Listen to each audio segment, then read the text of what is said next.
Hello viewers, my name is Varun Bisht, and in this video, we'll be presenting our project, Analysis of Student Performance from Chat Transcripts and Online Discussion Forums. So I'll be telling you about our table of contents. We start off with our introduction, then we move on to the problem statement, the proposed methodology, the technology used, the result and analysis, and finally, we cover our sixth topic, the conclusion. So I'll start by giving you a quick survey into our project. Next slide. So in an era where students and teachers no longer interact face to face, the entire teaching playbook has been changed. It has become harder to keep track of the overall progress of each student. Analysis of discussion forums is essential to the online method of learning to monitor the progress of each student. By analyzing the chat transcripts, we can gain multitudes of information which will be beneficial for teachers to modify their teaching styles according to the class, and if required, be able to gain insights regarding students who are actively responding in class and those who are not. Next. So in this section, we will see a short overview of our project and its goals. The purpose of our project is to study and monitor the class participation of students in an online lecture.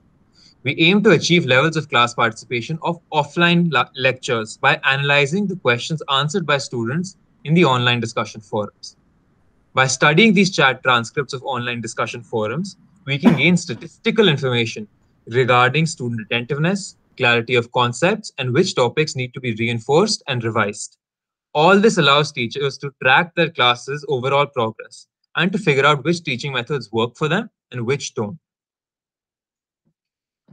So in our third section, we will understand the proposed methodology. Our proposed methodology is divided into 4 sections, mainly gathering data, wrangling data, exploratory data analysis, and the Tableau component. So this is the activity diagram of our model. The first step is gathering data, which incorporates collecting chat transcripts and pre-processing of data. The second step is wrangling data, which further incorporates 2 steps, assessing data and cleaning data. The output of the second step is used as the input for the third step. The third step is EDA, which is concurrently done with Tableau. The output of the activities provides a final insight regarding the student's performance. So now we will go around understanding each activity of our model one by one. In our first section, our model is gathering data. So this process incorporates 2 subsections, data collection and data pre-processing. We collect chat transcripts from online discussion forums from the technical department of our university in a .txt file format. We use this data of online discussion forums where the teacher posts questions and the student has to answer those questions. The data was loaded onto Jupyter Notebook to perform analysis on the data set using free GPU session provided by Google Collaboratory. The data collected was present in a textual format, and it is very difficult to gain insights from data that is textual in nature. So we apply pre-processing techniques to distinguish the responses of the teachers from the students first. For this, we use the Pandas Python library. On the right-hand side of the screen, the image displays a snippet of a few rows of the transcripts after applying pre-processing techniques to them. The first column is time, which displays the timestamp in the hours, minutes, seconds format, at which the message was posted during the course of the session. The second column is name, which displays the name of the student or the name of the teacher. And the third column is chat, which displays the text that was posted in the class. The second step in our model is data wrangling, which incorporates another 2 subsections, assessing data and cleaning data. By assessing data, we gain basic information regarding the data set, like number of rows, number of columns, understanding the data types of each column, and understanding outliers and even the missing information that is not present in the data set. Next, we assessed our data and found errors in the text data of discussion forums like spelling issues and grammatical errors.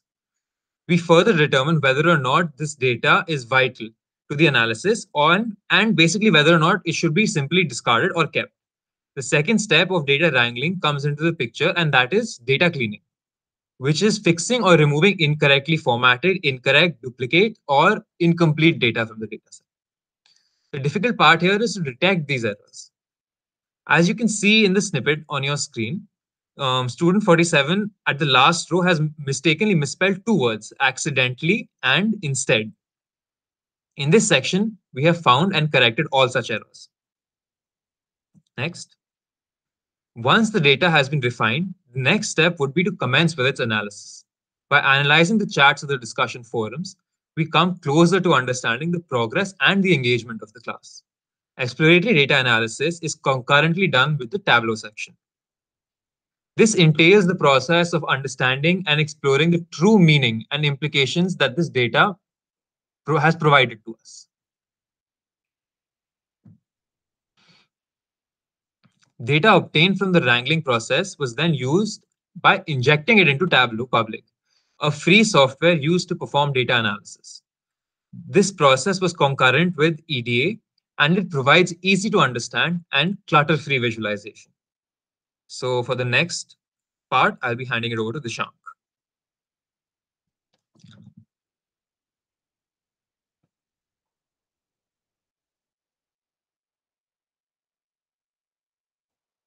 Dishank, I think your microphone is off. From this section, I will be taking the presentation forward. In this section, we will understand the tools and technologies used in the project. First, we choose Python as the coding language for our project, as it is a high-level object-oriented programming language and it is used for rapid application development. We use Python's pandas library to read and analyze the dataset. To incorporate the visualizations, we used matplotlib and seaborn library and generate some of the plots, which we'll be seeing in the results section. Lastly, we used NLTK library for all the natural language processing tasks to pre-process the data. And we also used Tableau to make a dashboard that displays all the visualizations. The visual representation of our data made it more coherent and made it easier for us to understand it and draw conclusions from it.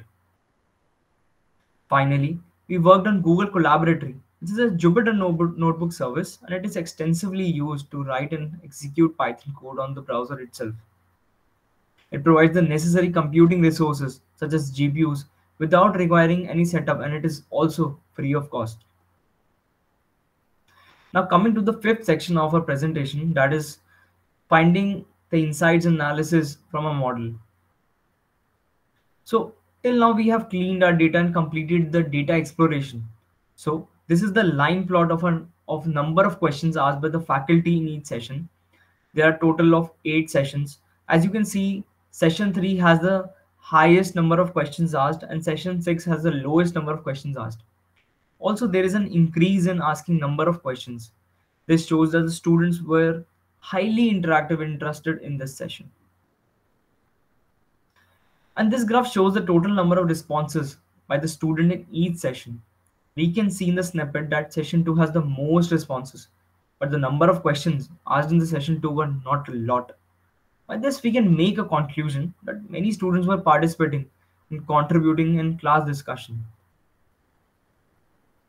And this excerpt shows that the questions that were asked by faculty in session 1 and session 2. So we can see that the time difference between question 1 asked at 16:01 and question 2 asked at 20:25 was roughly 4 minutes. So what we can make a conclusion is that it means that the subtopic discussed between this time interval was easily understood by the students and teachers started asking questions on that topic. While in the session 2, time difference between the question 1 asked and the question 2 asked was roughly 17 minutes.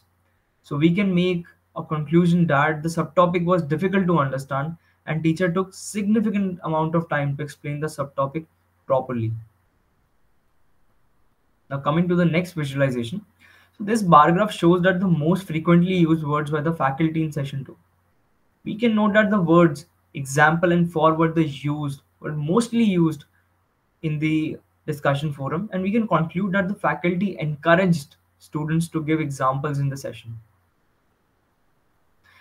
Now the next bar graph shows that the top 5 frequent words used by the students in the session 2. Here we compared them with and without stop words. With stop words, highest frequency is around 15. Without stop words, it is around 18. Considering stop words isn't a good idea since the word is like is of are used frequently by students to support their sentences. We must remove these if we want to find the frequency of relevant keywords used by the students. And another trend noticed in the class participation was that number of responses to a question gradually declined throughout the course of lesson. This means that the students answered questions that were asked earlier session more frequently. A maximum of 37 responses were recorded after first question of session 2. The number of responses also started decreasing as the number of sessions increased, implying that the students were participating less as the course progressed. And this graph displays the top 15 students by participation. As it is evident that student 4, student 20 and student 30 were the most active during session 2. When it comes to regularity, student 3, student 5 and student 8 were the only students active in many sessions, showing regularity and punctuality. As for the most eager students, student 11 seems to have the given highest number of responses among their peers in session 2. Now we will be seeing dashboard in Tableau.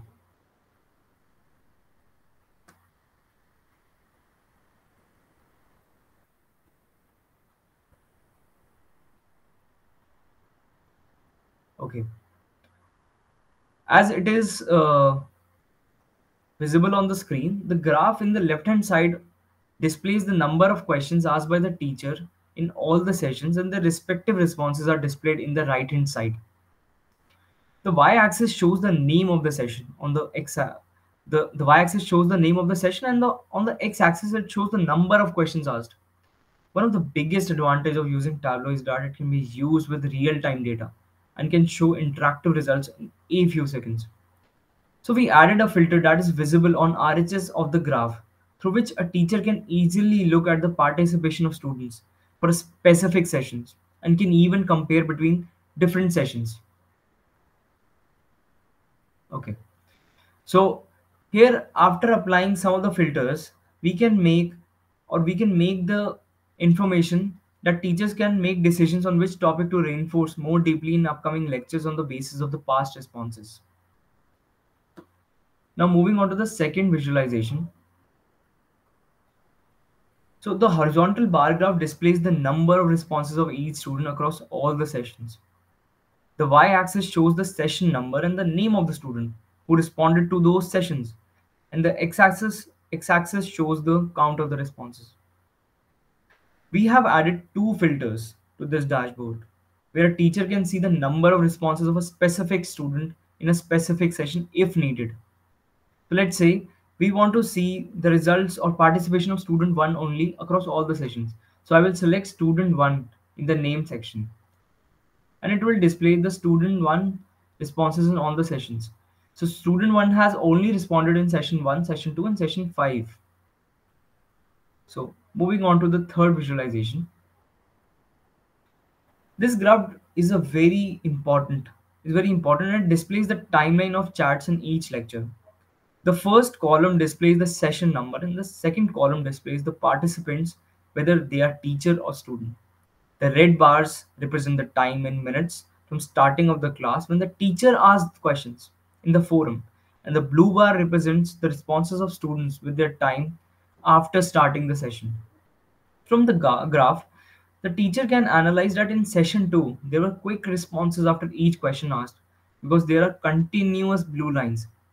So, students' responses after a red line, that is, teacher's question in session 2, whereas in session 4, blue lines are sparse over the timeline.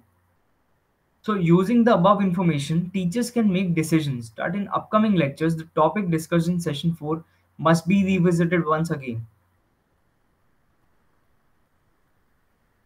Moving on to the fourth visualization, the graph displays the top 10 students which have the most elaborative answers in the forum. The bars with the darker color represent the student with the most elaborative responses, and the bars with the lightest color represent the students with less elaborative answers.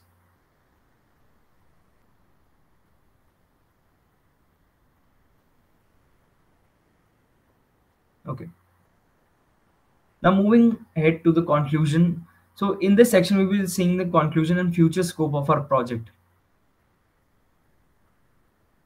So the world is currently emerging from 2 years of setback due to COVID-19 pandemic. Our project will help organizations maintain an efficient workflow while removing the expenses associated with the offline work model. So this smooth transition allows for educational institutes and companies to remain efficient at lower cost. As most of the staff is now working from home, companies are making major savings when it comes to office spaces, electrical bills, and rents. Working from home has led to lower cost and expenses across all the boards. All our project requires is a stable internet connection, the latest web browser, and a Tableau, which is a free software, which can either be downloaded as an application or worked on and online. This will save money and can be invested back into the CSR of the company, which will give back to the community. On this note, I would like to thank Varun Best to come into the presentation, and I will say thank you on the behalf of my other teammates. On the behalf of Akshat Jain, we would like to thank you for this opportunity.